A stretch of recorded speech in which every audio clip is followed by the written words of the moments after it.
علی بلال ذل شاہ عرف باغی، میں کس کے ہاتھ پر اپنا لہو تلاش کروں۔ بسم اللہ الرحمن الرحیم، السلام علیکم۔ آپ دیکھ رہے ہیں اب بولنا ہوگا۔ میں ہوں آپ کا ہوسٹ ندیم حیدر۔ آج بہت ہی افسوسناک خبر کے ساتھ آپ کے سامنے حاضر ہوا ہوں۔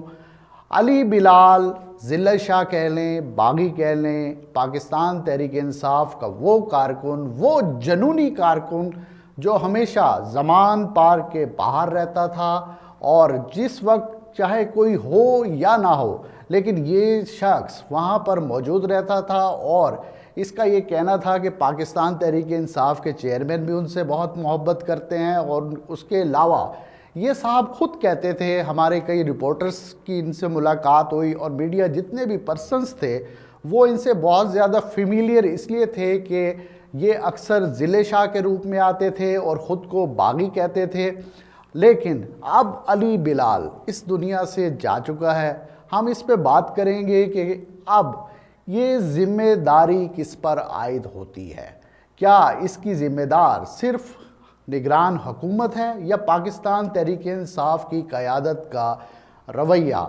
تو تھوڑا سا آپ کو ماضی میں جھانکنا ہوگا۔ اس سے پہلے جیسا کہ میں نے آپ کو بتایا کہ ماڈل ٹاؤن میں بھی جب ایک پولیس کی جانب سے آپریشن کیا گیا اور متعدد ہلاکتیں ہوئیں، تو ہم نے یہ دیکھا کہ ایک نوجوان جو کہ اس کے اندر شہید ہو گیا، اس کی ڈیڈ باڈی کو جناح ہاسپٹل منتقل کیا گیا۔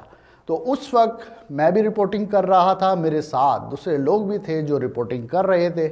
ہم سب لوگ وہاں پر جا کر اکٹھے ہو گئے۔ ہم نے کیمرے لگا دیے کہ جیسے ہی اس کے ورثاء باہر آئیں گے ہم ان سے پوچھیں گے کیا ہوا کیا نہیں ہوا۔ تو اتنے میں ایک بزرگ جناح ہاسپٹل سے باہر آتے ہیں۔ ہم نے کہا کہ مہربانی کر کے آپ بتائیے کہ کیا ہوا آپ کے ساتھ، کیا نہیں ہوا، کیمرے پہ اپنا شاٹ دے دیجئے، بیان دے دیجئے۔ اس بزرگ کا کہنا یہ تھا کہ میں کسی بھی قسم کا بیان میڈیا پر دینا نہیں چاہتا، میرا بیٹا سیاست کی نظر ہو گیا۔ اس سے بڑی مصیبت دنیا میں کوئی نہیں ہے کہ بوڑھا باپ جوان بیٹے کا لاشا اٹھائے۔ اور آج پھر ہم دیکھ رہے ہیں کہ ذل شاہ کی صورت میں آج وہی تاریخ اپنے آپ کو دہرا رہی ہے کہ کیا ہو رہا ہے۔ ایک بوڑھا باپ ہے اور اس کے سامنے کچھ نہیں ہے اس وقت۔ اس کے سامنے صرف اس کا وہ بیٹا ہے جو کل تک زندہ تھا، لیکن آج اس کا جنازہ بھی اٹھایا جائے گا، اس کی تدفین بھی کر دی جائے گی۔ پھر جو یہ اس کے بارے میں کیس بنے گا، کیس جو درج ہوگا، عدالتوں میں جائے گا، تو کیا میں آپ پہ چھوڑتا ہوں، کیا آپ سمجھتے ہیں کہ اس کو انصاف مل جائے گا؟ کیا کسی بھی صورت میں اس کیس کا فیصلہ ہوگا؟ کیونکہ اس سے پہلے بھی جتنے اس طرح کے واقعات ہوئے ہیں، جب پولیس کے ساتھ کسی بھی کراؤڈ کی مت بھیڑ ہوتی ہے، لاٹھی چارج ہوتا ہے، آنسو گیس ہوتا ہے، تو آپ اس بات کا تعین کیسے کریں گے کہ اس کا ذمہ دار کون ہے؟ آپ یہ سوچ رہے ہوں کہ شاید میں غلط کہہ رہا ہوں، لیکن تھوڑا سا اس بارے میں سوچئے، توجہ دیجئے۔ جب اس طرح کی صورتحال ہوتی ہے تو میں یہ بطور صحافی اپنا تجربہ آپ کے سامنے رکھ رہا ہوں کہ ہم نے دیکھا یہی ہے کہ ذمہ داران کا جو تعین کیا جاتا ہے، ان کا صرف تعین ہی ہوتا ہے، اس سے آگے نہ کبھی کیس بڑھتا ہے، نہ کسی کو سزا دی گئی۔ جیسے کہ آپ کے سامنے راؤ انوار کا کیس آ گیا، کیا ہوا؟ نقیب اللہ محسود کے ورثاء کو انصاف مل گیا؟ نہیں ملا۔ ماڈل ٹاؤن میں کیا ان کے ورثاء کو انصاف مل گیا؟ نہیں ملا۔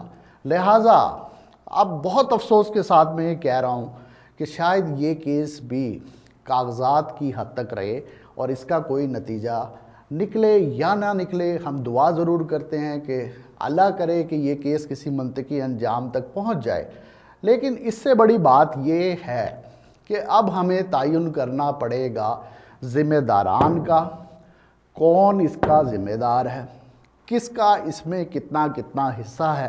تھوڑا میں یہ کہوں گا کہ جو بائسنس ہے اس کو تھوڑا سا سائڈ پہ رکھیے، میرٹ پر فیصلہ کیجئے۔ اگر ہم یہاں بیٹھ کر ہمیں معلوم تھا کہ آنے والے چند دنوں میں کوئی ایسا واقعہ ضرور ہوگا جس کے نتیجے میں پاکستان تحریک انصاف کے کارکنوں کی جان جائے گی، اور وہ آپ کے سامنے ہو گیا۔ اب میں یہ نہیں کہہ رہا کہ صرف نگران حکومت اس کے اندر اس کی تمام ذمہ داری اس پر ہے، یا پاکستان تحریک انصاف کی قیادت پر اس کی ذمہ داری ہے، یہ فیصلہ کرنا ہے آپ نے خود۔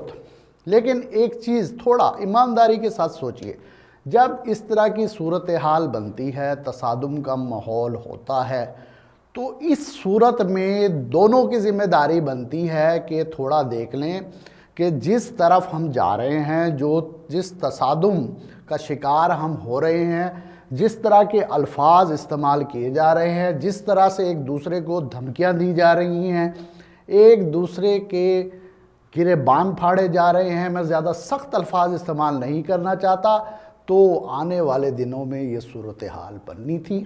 اور جو آج آپ صورتحال دیکھ رہے ہیں، میں آپ کو ایک دفعہ پھر کہہ رہا ہوں کہ یہ صورتحال، یہ واقعہ، یہ چیپٹر کلوز نہیں ہوا۔ آنے والے دنوں میں بھی اگر اس طرح کا پولیس کی جانب سے کوئی ایکشن لیا گیا، کیونکہ عمران خان تو 75-76 مقدمات میں مطلوب ہیں، اور رانا ثناء اللہ صاحب کہہ چکے ہیں کہ ہم انہیں گرفتار کریں گے۔ اگر گرفتاری سے بچنے کے لیے کارکنوں کا استعمال کیا گیا یا کارکنوں نے انہیں روکنے کی کوشش کی، تو پھر کوئی اور ذلِ شاہ ہوگا، کوئی اور علی بلال ہوگا، کوئی اور باغی ہوگا، میں ہو سکتا ہوں، آپ ہو سکتے ہیں، کسی کا بھائی ہو سکتا ہے، کوئی بھی ہو سکتا ہے اس کے اندر۔ لیکن یہ صورتحال بنے گی ضرور۔ اس کی وجہ یہ ہے، جیسا کہ میں نے پہلے بھی کہا کہ حافظ ڈاکٹرائن میں واضح طور پر یہ ہدایت دے دی گئی ہے کہ آنے والے دنوں میں جو رویہ اس وقت ہمارے موجودہ سیاستدانوں نے اپنایا ہوا ہے، اس کی کوئی گنجائش نہیں ہے۔ اس وقت انہیں چاہیے کہ ایک ٹیبل پر بیٹھ کر اپنے مسائل کا حل کریں۔ اگر ان دونوں نے اپنے مسائل کا حل نہیں کیا، تو پھر آنے والے دنوں میں ان لیڈران کو کوئی نقصان ہو نہ ہو، لیکن کارکن اسی طرح شہید ہوتے رہیں گے، جاں بحق ہوتے رہیں گے، اور نقصان صرف کس کا ہوگا اس ہاتھیوں کی لڑائی میں؟ گندم کا۔ یہ میری بات یاد رکھیے۔ اب جہاں پر ہم تعین کریں تو یہ ہمیں سوچنا ہوگا کہ یہ ہو کیا رہا ہے۔ جب آپ تصادم کی طرف جاتے ہیں، انتظامیہ سے تصادم کی طرف جاتے ہیں، نگران حکومت کی کوئی بات نہیں مانتے، تو اس طرح کی صورتحال بنتی ہے جہاں انتظامیہ نے جس طرح کا کل رویہ اختیار کیا، ہم کسی بھی صورت اس کا یہاں پر بیٹھ کر اس کو ڈیفینڈ نہیں کر سکتے۔ لیکن دوسری جانب ہمیں یہ بھی سوچنا ہوگا کہ اب جو حالات بن چکے ہیں، تو پاکستان تحریک انصاف کی قیادت کی بھی یہ ذمہ داری بنتی ہے کہ وہ یہ سوچ لے کہ میں نے اس مشکل وقت میں رہتے ہوئے اپنے کارکنوں کا تحفظ کیسے کرنا ہے۔ اگر وہ اپنے کارکنوں کو ان سے نہیں بچائیں گے تو روزانہ ذلِ شاہ بنیں گے، روزانہ باغی بنیں گے، روزانہ علی بلال آپ کے سامنے آتے رہیں گے۔ لہٰذا بس اب بہت ہو چکا۔ خدا کے لیے تھوڑا سا خوف کیجئے اور سوچئے کہ ہم کس طرف جا رہے ہیں، کیونکہ جب آپ سمت کا تعین کر لیتے ہیں تو منزل آپ کو نظر آ جاتی ہے۔ ہم یہاں پر صافی بیٹھ کر کوئی پیشن گوئیاں یا پھر ہمیں کوئی غیب کے خیالات نہیں آ رہے ہوتے، ہم واقعات کو دیکھتے ہوئے یہ فیصلہ کرتے ہیں۔ اور صبح ہی جیسے آفس میں اس چیز کی ڈسکشن بھی ہو رہی تھی، اور ہمیں معلوم تھا کہ اس وقت جو صورتحال بن چکی ہے اس کا انجام یہی ہوگا۔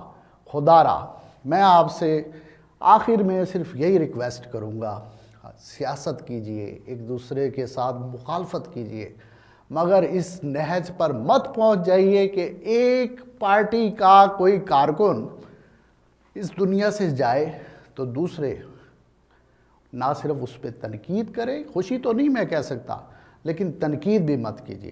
اسی کے ساتھ اپنا بہت بہت خیال رکھیے گا، اور اپنے ہوسٹ ندیم حیدر کو اجازت دیجیے گا۔ اللہ نے کے بعد۔